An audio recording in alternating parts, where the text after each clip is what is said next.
Right, so here's a couple more optimization problems. This one is in your notes. So we have rectangular page. It has 24 square inches of print.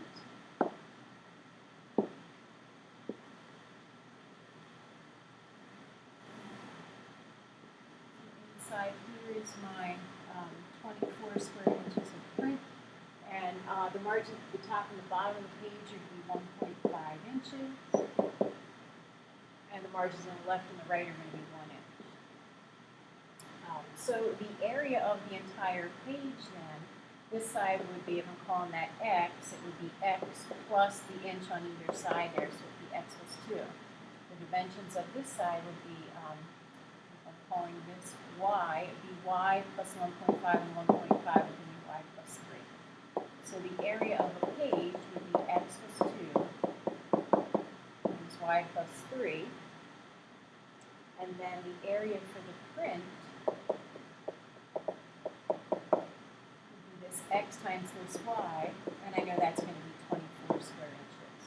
So those are my two equations. This is the one that I want to use the least amount of paper. So if I minimize the area, I'm going to minimize the number of pages that I need.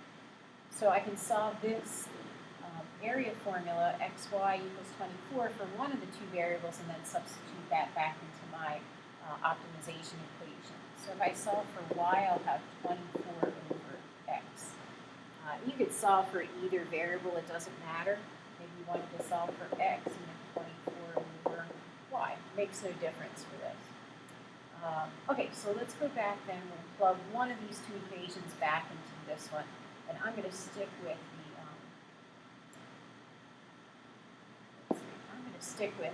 this equation right here, because that follows what I have written down in terms of the values that I've plugged in. So my area formula then, I'm going to take out the x and replace it with 24 over y, or 24y to the negative 1. And then it's plus 2. And then it's y plus 3. And now I have an equation that all has the same variables on the right side.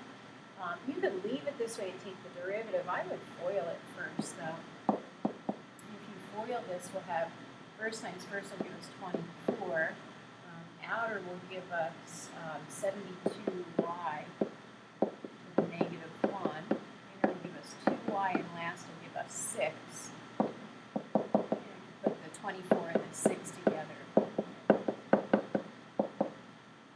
now once I have this, I can take my derivative. It's my equation, so a prime.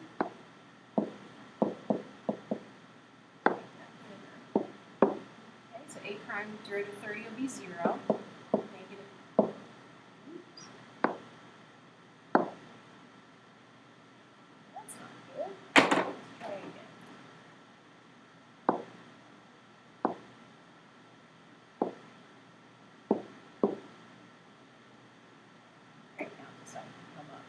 No idea what that was.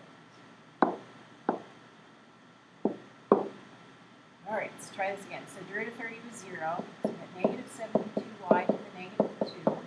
Derivative 2y would be 2. I can set that equal to 0. And then if I solve this 72 over y squared, I can move to the right equals 2. If I cross multiply, I'm going to have 2y squared is 72. So y squared is 36. So y would equal 6. And if y is 6, then my x is going to equal, back here would equal 4. Okay, so I got my two values for my x and my y. And then I can do my either the second derivative test or the first derivative test, whichever you prefer.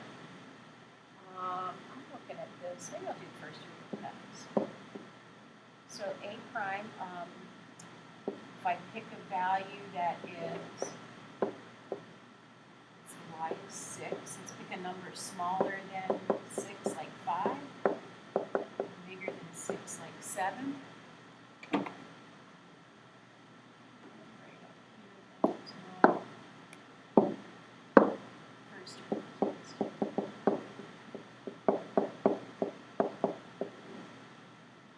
I plug a is 5 into my first derivative, which is right here, I'm going to have negative 72 over 5 squared plus 2, negative 72 over 25 squared. 25 squared, or 5 squared is 25, so negative 72 divided by 25 is bigger than 2, so this is going to be negative here, so it's less than 0. If I plug in 7 squared, that's going to be 49 plus 2. That's going to be a negative number, but it's going to be smaller than 2. If I add 2 to it, it will be positive. Right, you can pick bigger numbers if that's easier to see what will happen.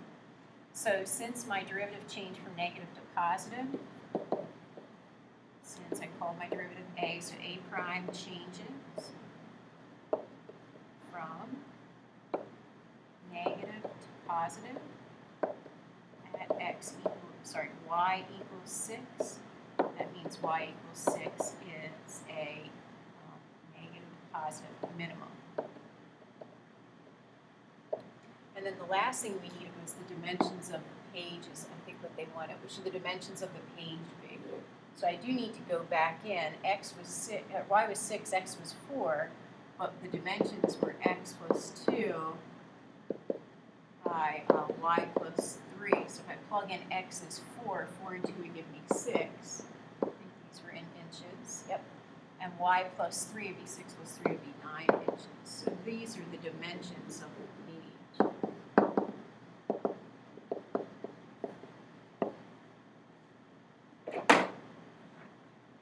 Okay. Let's do a couple more examples. These are not in the notes. So one of the types of problems will be like this, where they'll give you an equation and they'll say, let's minimize the distance to a particular point. So I'm looking at that y equals square root of 8, which is looking like that, and the point 12, 0. So what point on this parabola is going to give me the smallest distance to that point there is what I'm looking at. So we're going to need the distance formula. The distance between this point and this point x and y would be x minus 12 squared plus y minus 0 squared. You can simplify this sum. This would be x squared minus 24x plus 144 plus y squared. And then if I want to, this is the equation that I'm going to have to maximize or minimize. I need to take the derivative of that. We'll get rid of one of the variables, get rid of the y squared. I know what y is equal to from the original problem. We said the equation of this line is y equals square root of x minus 8. So if I plug in square root of x minus 8 and square it, I have y squared. And then I can simplify this some more. So I have x squared minus 24x plus 144 plus x minus 8. And then I combine some like terms here. X squared minus 23x, and then it's going to be, what, plus 136? All right, this is what I need to derive. So the neat thing with these distance problems is if I minimize the thing that's underneath the root, if I minimize this, and then I take the square root of it, it's still a minimum. So what I can do is I can eliminate the square root in the problem, which just keeps the numbers much nicer in the derivatives. The derivative is easier to find. So if I just work with x squared minus 23x plus 136, if I minimize this, I'm going to also minimize the distance. So if I take the derivative of this, I get 2x minus 23. Set it equal to 0, we get 2x is 23, so x is 23 halves.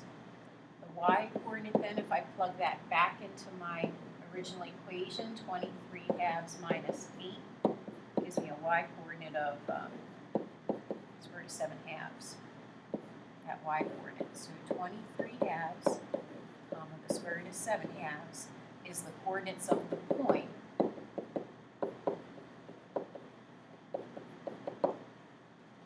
And then we need to find the, prove that this is actually a minimum. So let's do, I did second derivative test because the second derivative is really easy for this one. So second derivative test. So d double prime is going to be 2, which is always positive. So d is concave up when my x coordinate is 23 halves. So x is 23 halves is if it's concave up, it's a minimum.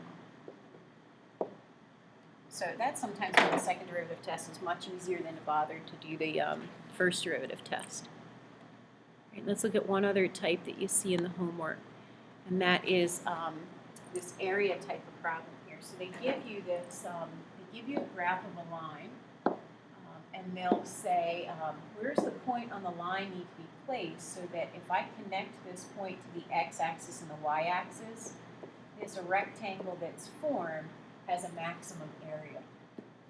So if we look at that, this side here is over some x value. This side is going to be some y value to coordinate with that point there. So the maximum area is going to be when I multiply that x times y together.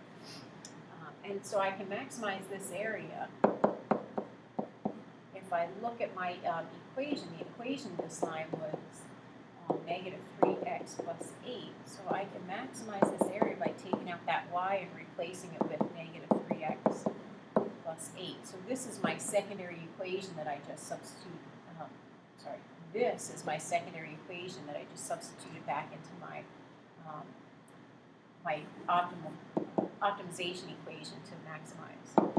So if I distribute, I get negative 3x squared plus 8x, and now I can take the derivative. Derivative m is m prime. I have negative 6x plus 8. I set that equal to 0. I'll get 6x is 8, so x is going to be, what, 4 over 3. And then if I plug that in to get my y coordinate, I would have negative 3 times 4 thirds plus 8. I'm plugging it in down here again.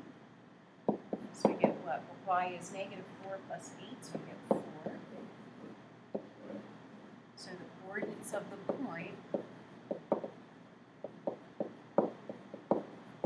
would be 4 thirds, 4. And then again, I got to prove that this is a maximum. So again, I'm going to look at this first derivative and decide whether I want to do the number line, the first derivative test, or do the second derivative test. So I'm definitely doing the second derivative test with this one, because that second derivative is easy. Derivative of m prime is going to be negative 6. That's always less than 0. It's always concave down. So it's concave down everywhere. So my rationale at this point is going to give me a maximum area would be, since m double prime is negative at, what was the value I found, x equals 4 thirds, x equals